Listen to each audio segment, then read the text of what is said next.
Hello students, हम लोग करने वाले हैं class 12 chemistry chapter number 2 that is solution. और हमारे एक्सरसाइज के क्वेश्चन चल रहे हैं। हम लोग क्वेश्चन नंबर 2.23 पर आ गए हैं। चलिए स्टार्ट करते हैं। क्वेश्चन है हमारे पास, और जी suggest the most important type of intermolecular interactive interaction in the following pairs। तो हमें कुछ पेयर्स दिए हुए हैं और हमें इनमें इंटरमोलिकुलर यानी मॉलिक्यूल्स के बीच में जो अट्रैक्टिव फोर्स है वो पता करनी है कि कौन सी है। जैसे सबसे पहले है N hexane and N octane. N hexane और एन ऑक्टेन दोनों ही नॉन पोलर कंपाउंड्स हैं। तो नॉन पोलर कंपाउंड्स के बीच में जो फोर्स ऑफ इंटरेक्शन रहेगी वो रहेगी लंडन डिस्पर्शन फोर्सेस। तो लंदन डिस्पर्शन फोर्सेस जो है वो इन दोनों के बीच में, एन हेक्सेन और एन ऑक्टेन के बीच में रहने वाली है। तो ये आप लोगों का फर्स्ट मतलब इनके बीच में डन हो गया। सेकंड है I2 एंड CCl4, आयोडीन और टेट्राक्लोरोमीथेन के बीच में। ये दोनों कंपाउंड्स भी नॉन पोलर होते हैं। तो नॉन पोलर होने की वजह से इनके बीच में कौन सी फोर्स ऑफ इंटरेक्शन रहेगी? लंदन डिस्पर्शन फोर्सेस ही रहने वाली है। Third one is NaClO4, sodium chlorate and water. इनके बीच में फोर्स ऑफ अट्रैक्शन पूछा है। अब जैसे ही आप सोडियम क्लोरेट को वाटर में मतलब डिसॉल्व करोगे तो ये आइंस में डिवाइड हो जाएगा। Na पॉजिटिव अलग और ClO4 यानी पर क्लोरेट आइंस अलग हो जाएंगे। तो इसका मतलब है ये एक आयनिक कंपाउंड हो गया। तो पोलर सॉरी मतलब आयनिक कंपाउंड होने की वजह से और वाटर एक पोलर मॉलिक्यूल होने की वजह से जो इनमें फोर्स ऑफ अट्रैक्शन होगी वो आयन डाइपोल इंटरेक्शन होगा। कहने का मतलब क्या है? जो आपका NaClO4 है ये एक आयनिक कंपाउंड है। तो आयनिक कंपाउंड का आयन और वाटर जो है वो एक पोलर मॉलिक्यूल होता है। तो उसके लिए हमने डाइपोल यूज किया, तो इसीलिए आयन डाइपोल इंटरेक्शन यहाँ पर होती है। Next is methanol and acetone. जो मिथानॉल होता है यानी कि CH3OH और एसीटोन, एसीटोन मतलब CH3C double bond O CH3। तो ये दोनों ही पोलर मॉलिक्यूल्स होते हैं। क्योंकि ऑक्सीजन ज्यादा इलेक्ट्रोनेगेटिव होने की वजह से यहाँ पे नेगेटिव चार्ज आ जाएगा और H के ऊपर पॉजिटिव। सिमिलरली ऑक्सीजन के ऊपर नेगेटिव यहाँ पे पार्शियल और यहाँ पे कार्बन के ऊपर पार्शियल पॉजिटिव चार्ज होगा। तो ये एक पोलर मॉलिक्यूल हो गए दोनों। तो पोलर मॉलिक्यूल्स के बीच में यहाँ पे हम लोग लिख सकते हैं पोलर मॉलिक्यूल्स के बीच में जो फोर्स ऑफ इंटरेक्शन होती है उसका नाम दिया जाता है डाइपोल डाइपोल इंटरेक्शन। उसके बाद है फिफ्थ पार्ट। फिफ्थ पार्ट है एसीटोनाइट्राइल एंड एसीटोन। एसीटोनाइट्राइल यानी कि CH3CN। यहाँ पर भी वही सिस्टम है, जो N नाइट्रोजन है वो ज्यादा इलेक्ट्रोनेगेटिव है एज कंपैरेटिवली कार्बन। और जो एसीटोन है वो तो भी हमने बात की ही है कि यहाँ पे ऑक्सीजन ज्यादा इलेक्ट्रोनेगेटिव होने की वजह से पार्शियल नेगेटिव और कार्बन पार्शियल पॉजिटिव होगा। तो यानी कि अगेन दोनों जो मॉलिक्यूल्स हैं दे आर पोलर मॉलिक्यूल। और अगर पोलर मॉलिक्यूल है तो इसका मतलब है जो इंटरेक्शन होगी वो कौन सी होगी? डाइपोल डाइपोल इंटरेक्शन होगी। तो इस तरीके से ये हमारे पास जो 5 पेयर्स दिए हुए थे उनके बीच में फोर्स ऑफ इंटरेक्शन हम लोगों ने फाइंड कर ली। बड़ा इंपॉर्टेंट है। नॉन पोलर है तो लंडन डिस्पर्शन फोर्सेस है, पोलर है दोनों मॉलिक्यूल्स तो डाइपोल डाइपोल है, और अगर एक आयनिक कंपाउंड है और एक पोलर कंपाउंड है तो आयन डाइपोल इंटरेक्शन उनके होगी। तो ये आप लोगों को याद रखना है। चलिए नेक्स्ट क्वेश्चन करते हैं।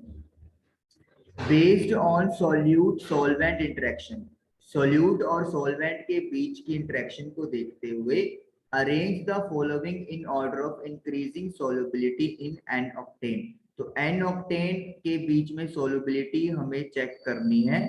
एन ऑक्टेन यानी कि यहाँ पे क्या हो गया, यहाँ पे एन ऑक्टेन एक सॉल्वेंट हो गया। तो ये अलग अलग सॉल्यूट हमें दिए हुए हैं। इंक्रीजिंग ऑर्डर का मतलब क्या होता है, पहले हमें सबसे कम फिर ज्यादा फिर उससे ज्यादा हमें देखना होता है। चलिए स्टार्ट करते हैं। एन ऑक्टेन से स्टार्ट करेंगे, जो एक सॉल्वेंट है यहाँ पे, सॉल्वेंट यहाँ पे क्या है, नॉन पोलर है। तो अब इन्हीं के अकॉर्डिंगली हमारी जो है वो लिस्ट बनेगी कि किस तरीके से हम लोग इनको अरेंज कर सकते हैं।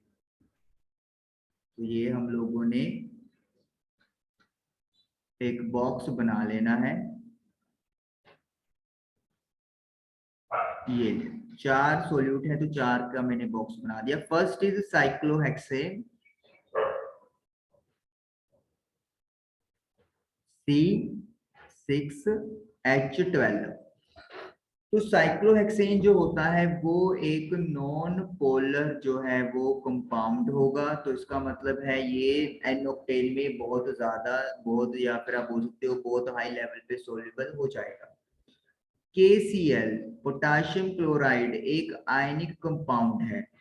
आयनिक कंपाउंड होने का मतलब हो गया है कि ये आयंस में डिवाइड हो जाता है, के पॉजिटिव Cl नेगेटिव, जब हम उसको वाटर के अंदर डालते हैं। और वाटर एक पोलर मॉलिक्यूल होने की वजह से इंटरेक्शन कर सकता है, लेकिन यहाँ पे जो मेरा सॉल्वेंट है वो वाटर नहीं है, वो एन ऑक्टेन है जो कि नॉन पोलर होता है। तो इसका मतलब है KCl इसमें डिसॉल्व नहीं होगा। Next is CH3OH methyl alcohol या मिथानॉल। अब जो मिथाइल अल्कोहल है या CH3OH है, ये एक पोलर मॉलिक्यूल होता है, क्योंकि पार्शियल नेगेटिव चार्ज और पार्शियल पॉजिटिव चार्ज डेवलप हो जाता है ऑक्सीजन एंड हाइड्रोजन के एटम्स के ऊपर। तो ये पोलर मॉलिक्यूल है, तो नॉन पोलर में ये डिसॉल्व तो होगा लेकिन कम होगा as compared to non polar.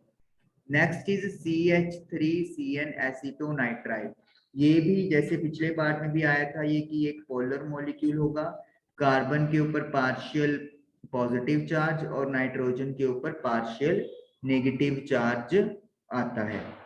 अब अगर हम लोग बात करें इंक्रीजिंग ऑर्डर की, तो सबसे कम जो वो यहाँ पे डिसॉल्व होगा दैट इज KCl, या फिर अगर मैं बात करूं KCl हो सकता है डिसॉल्व ही ना हो। तो KCl की जो डिसोल्यूशन है वो सबसे कम होगी। उसके बाद जो पोलर है वो हमारी सोलबिलिटी शो करेंगे, लेकिन पोलर भी 2 कंपोनेंट आ गए। तो इसका मतलब क्या है, जो पोलैरिटी ज्यादा शो करेगा वो कम सोल्यूबल होगा। तो CH3OH और CH3CN में देखिए क्या इशू है, ऑक्सीजन और हाइड्रोजन में जो इलेक्ट्रोनेगेटिविटी का डिफरेंस है वो ज्यादा है, और C और N में इलेक्ट्रोनेगेटिविटी का डिफरेंस कम है। कम डिफरेंस होने की वजह से इसकी जो पोलैरिटी है वो कम होगी, और इसमें इलेक्ट्रोनेगेटिविटी डिफरेंस होने की ज्यादा वजह से पोलैरिटी ज्यादा होगी। मतलब कम और ज्यादा हम लोग इनको आपस में कंपेयर करके बोल रहे हैं। तो जो जितना पोलर ज्यादा होता है उतना वो क्या होगा, नॉन पोलर में कम सोल्यूबल होगा। तो इसका मतलब क्या हो गया, दूसरे नंबर पे CH3OH हम लोग लिखने वाले हैं कम सोल्युबिलिटी में। तो KCl से ज्यादा है लेकिन एसीटोनाइट्राइल से कम होगा, क्योंकि एसीटोनाइट्राइल भी पोलर है लेकिन कंपैरेटिवली CH3OH कम पोलर है। कम पोलर होने की वजह से इसकी सोल्युबिलिटी एन ऑक्टेन में थोड़ी ज्यादा होगी मिथाइल अल्कोहल के कंपैरेटिवली। अब नंबर 1 पे कौन आएगा, साइक्लोहेक्सेन। वाई साइक्लोहेक्सेन, साइक्लोहेक्सेन लिख लेंगे, फॉर्मूला ब्रैकेट में लिख सकते हो, लेकिन अकेला C6H12 नहीं लिखना, क्योंकि हो सकता है ये सेम फॉर्मूला आपके हेक्सीन यानी डबल बॉन्डेड को भी रिप्रेजेंट करता है, तो इसीलिए काइंडली नाम लिख दें, ब्रैकेट में फॉर्मूला लिखना है आप लिख सकते हो। तो साइक्लोहेक्सेन सबसे ज्यादा सोल्यूबल क्यों शो हो रहा है, क्योंकि ये नॉन पोलर है और नॉन पोलर में बहुत अच्छे से डिसॉल्व होता है, पोलर पोलर में, नॉन पोलर में, तो दैट इज व्हाई जो साइक्लोहेक्सेन है उसको टॉप पोजीशन मिलेगी और KCl को सबसे लोअर पोजीशन मिलती है। तो क्वेश्चन नंबर 2.23 एंड 2.24 आप लोगों के डन हुए। आई होप आपको दोनों क्वेश्चन समझ में आए होंगे। Thank you for watching the video.